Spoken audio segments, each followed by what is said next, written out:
Sertifikat Cagar Biosfer Dunia dari UNESCO. Bersama saya Chandra Dewi, kita memasuki segmen Public Corner dan dengan topik tentunya pengelolaan cagar biosfer dunia. Bersama saya telah hadir Bupati Wakatobi, Bapak Insinyur Hugua. Selamat sore Pak, terima kasih atas kehadirannya Pak Bupati.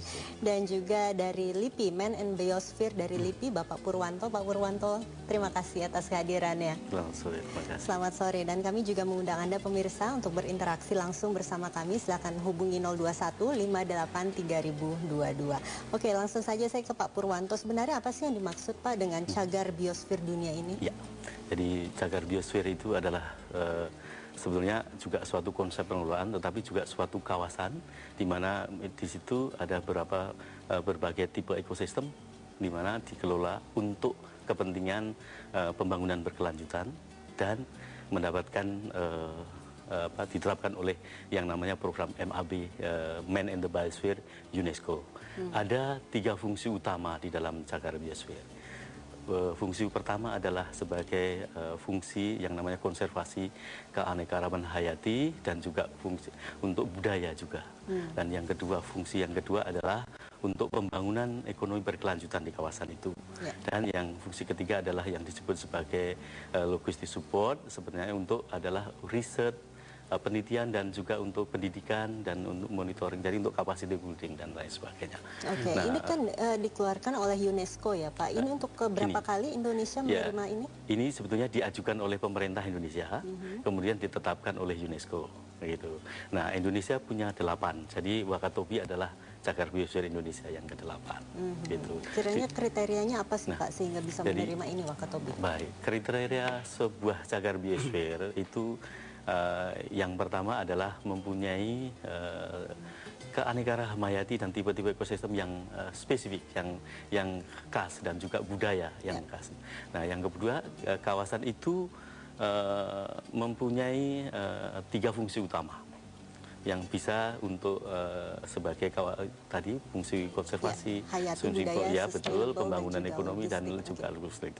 Dan juga kawasan itu bisa untuk sebagai model nanti untuk pembangunan ekonomi berkelanjutan. Nah, itu yang paling utama. Oleh karena itu di dalam pengelolaan suatu cagar biosfer ada 3 zona di situ. Jadi area inti itu kawasan yang dikonservasi, kemudian kawasan penyangga, zona penyangga disebut sebagai zona penyangga, itu sebagai kawasan untuk penyangganya, dan kemudian yang paling luar adalah area transisi. Nah, area transisi dan zona penyangga inilah yang nanti dikembangkan untuk masyarakat sebagai pembangunan untuk ekonomi dan lain sebagainya. Oke, baik Pak Bupati, kalau begitu selamat sekali lagi atas diterimanya sertifikat cagar biosfer dunia dari UNESCO ini ya Pak ya. Kiranya bagi Wakatobi sendiri, bagi masyarakat di Wakatobi, apa sih arti sertifikat ini? Jadi sebagaimana tadi Pak Pur sampaikan bahwa sebetulnya cagar biosfer ini kalau kita lihat dari aspek implementasi pembangunan, maka ini adalah yang kita kenal atau lebih realnya implementasi pembangunan berkelanjutan. Karena kita bicara cagar biosfer ada 3 komponen penting. Pertama, manusia menuju kesejahteraannya. Yang kedua, lingkungannya. Yang ketiga, bagaimana sosial budaya masyarakat mendukung lingkungan dan mendukung manusia dalam rangka kesejahteraan. Pasti ekonomi di dalamnya. Oleh karenanya maka ini pilihan. Pilihan Wakatobi karena dia 93% laut dan cuma 97% laut dan cuma 3% daratnya. Oleh karenanya maka biota laut menjadi kehidupan. Pilihan kami adalah Wakatobi ini lebih jauh ke depan, tahun 2025 Wakatobi itu menjadi pusat marine biodiversity dunia. Di dunia, wow. Ya, karena tujuannya. Ya, kita kenal bahwa ada 3 pusat biodiversity dunia. Pertama di Congo Basin yang tepatnya pusatnya di sekitar Kenya. Yang kedua Coral Triangle, segitiga karang dunia yang pusatnya sebetulnya persisnya di Wakatobi. Yang ketiga adalah Amazon yang pusatnya di Brazil. Nah, saya kira kalau Indonesia di Wakatobi memutuskan sebagai pusat marine biodiversity tahun 2025, ini bisa menjadi kenyataan.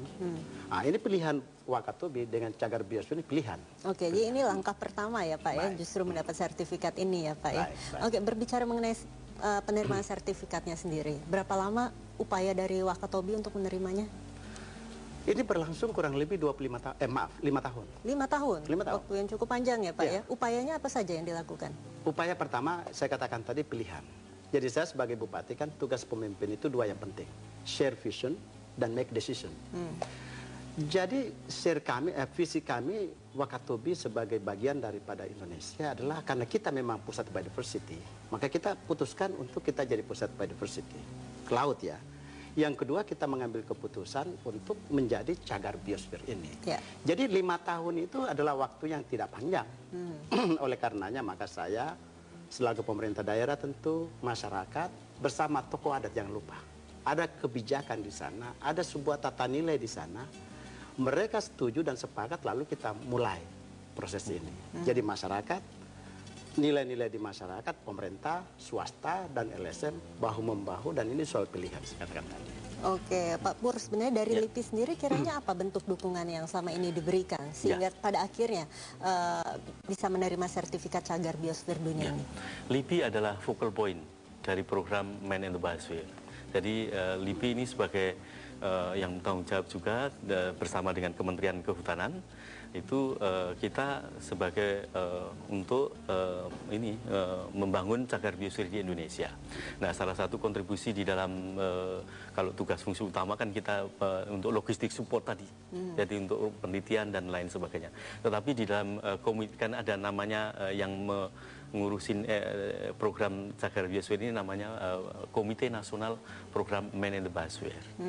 Nah, itu program MAB Indonesia ini kemudian itulah yang membuat suatu memimpin untuk menominasi ini, nominasi cagar biosfer. Jadi bagaimana kita membuat suatu sistem zonasi tadi yang saya terangkan, kemudian bagaimana kita memenuhi syarat-syarat yang didukung oleh pemerintah daerah, Taman Nasional, Wakatobi, kementerian dan juga berbagai masyarakat tentu saja. Nah, itu semua dokumen itu, itu yang nanti yang kemudian yang kita ajukan ke UNESCO.